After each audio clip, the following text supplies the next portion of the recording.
ایک بھائی نے کویسچن کیا کہ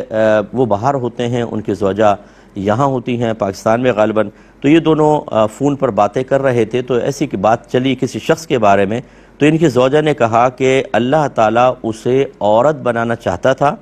لیکن وہ مرد بن گیا، تو یہ کلمہ کفر ہے کہ نہیں، اور ہمیں کیا تجدید ایمان تجدید نکاح کرنا ہوگا، اور کرنا ہوگا تو طریقہ کیا ہے؟ میں باہر ہوں، بیوی یہاں ہے۔ تو بالکل دیکھیں یہ کلمہ کفر ہے، کیونکہ اللہ تعالیٰ تو بنانا چاہتا تھا عورت، اس کا مطلب ہے کہ اللہ کی مشیت، اللہ کے ارادے کے باوجود وہ مرد بن گیا،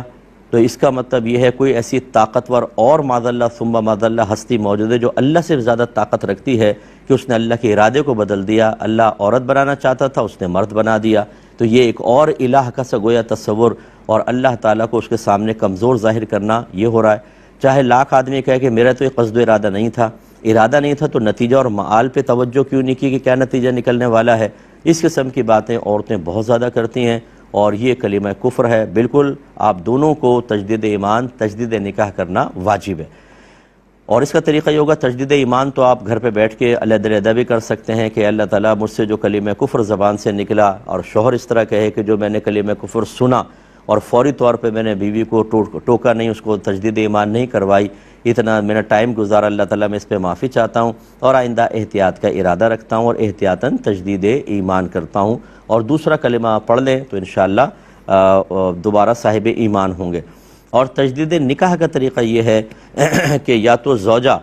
فون پر، جیسے آپ اگر جرمنی میں ہیں تو فون پر کسی کو وکیل بنا دیں جو آپ کے قریب رہتا ہو، شوہر کے قریب رہتا ہو، کہ میں آپ کو اختیار دیتی ہوں۔ وکیل بنانے کا مطلب کیا ہے؟ ان الفاظ میں کہ میں آپ کو اختیار دیتی ہوں کہ آپ میرا نکاح فلاں بن فلاں سے کر دیں، اس میں شوہر کا نام ان کے والد کا نام لے دیں، وہ وکیل ہو گیا۔ اب وہ وکیل شوہر کے پاس آئے اور دو گواہ جو ہوں گے، دو مرد یا ایک مرد دو عورتیں، وہ اس مجلس محفل میں ہوں، اور یہ وکیل کہے کہ میں اپنی موکلہ، وہ لڑکی کا نام لے، فلانہ بنت فلاں کا نکاح آپ کے ساتھ کرتا ہوں، آپ نے قبول کیا، یہ کہے میں نے قبول کیا، ہو جائے گا۔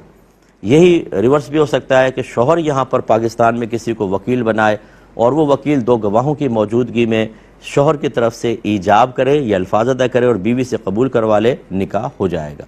یہ تو ہے مسئلے کا حل۔ سوال یہ پیدا ہوتا ہے کہ یہ تو آپ کے سامنے زوجہ نے کلمہ کفر نکالا اور آپ مطلع ہو گئے تو تجدید ایمان کر لیا۔ جب انسان کے پاس علم نہیں ہوتا، وہ شرعی قیودات اور لیمیٹیشنز کو نہیں جانتا، تو آپ کے پیٹھ پیچھے یہ عورت کتنی مرتبہ کلمہ کفر کہتی ہوں گی، اس کا کیا ہوگا؟ ایسا نہ ہو کہ خدا نہ خواستہ کوئی ایسا بڑا کفر کر دیں کہ مرتدہ ہو جائیں اور آپ کا نکاح بریک ہو جائے، پتہ ہی نہ ہو، آپ آپس میں خدا نہ خواستہ زنا کرتے رہیں، یا میدان معاشر میں جا کے آپ کو پتہ چلے کہ یہ تو آپ کی زوجہ رہی نہیں تھی کیونکہ نکاح تو ختم ہو گیا تھا۔ اس لیے خدا را میں بار بار یہ گزارش کرتا ہوں، میرے یوٹیوب پہ بیانات دیکھ لیں، ان کا مال اور نتیجہ صرف یہ ہے، علم علم علم، جہالت کو ختم کریں، جہالت کو ختم کریں، جہالت کو ختم کریں۔ اور میں آپ سب سے گزارش کرتا ہوں کہ خدا را اللہ کو بھی اہمیت دیں، اس کے رسول کو اہمیت دیں، قرآن کو اہمیت دیں، اسلام کو اہمیت دیں۔ ان چاروں کی وہ اہمیت ہماری نگاہوں میں نہیں ہے جو ہونی چاہیے، چاہے آپ لاکھ قسمیں کھائیں۔ وجہ اس کی یہ ہے کہ ماں باپ کچھ کہیں، بیوی بچے کہیں تو ان کے لیے تو جانیں قربان ہوتی ہیں، اللہ اس کے رسول کہیں تو ہم کوئی پرواہ نہیں کرتے۔ اللہ تعالیٰ نے فرمایا فَاسْأَلُوا أَهْلَ الذِّكْرِ إِن كُنتُمْ لَا تَعْلَمُونَ، اگر تم نہیں جانتے اہل علم سے پوچھو۔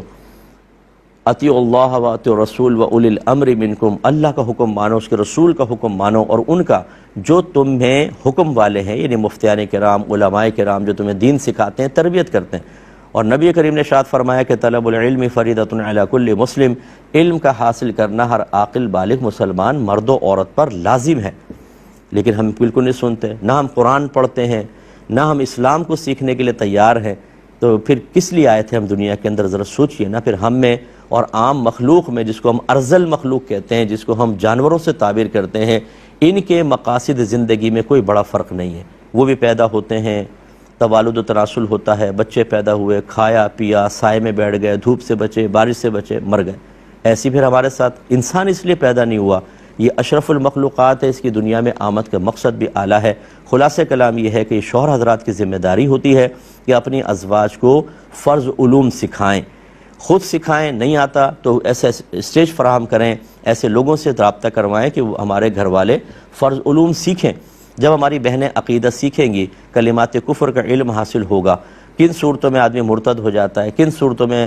حکم کفر ہوتا ہے لیکن آدمی حقیقتاً کافر نہیں ہوتا، لیکن احتیاطاً تجدید ایمان، تجدید نکاح کرنا ہوتا ہے۔ اس کے علاوہ جو عقائد ہم سیکھیں گے، ذات باری تعالیٰ سے متعلق عقائد، آسمانی کتابیں، نبوت، رسالت،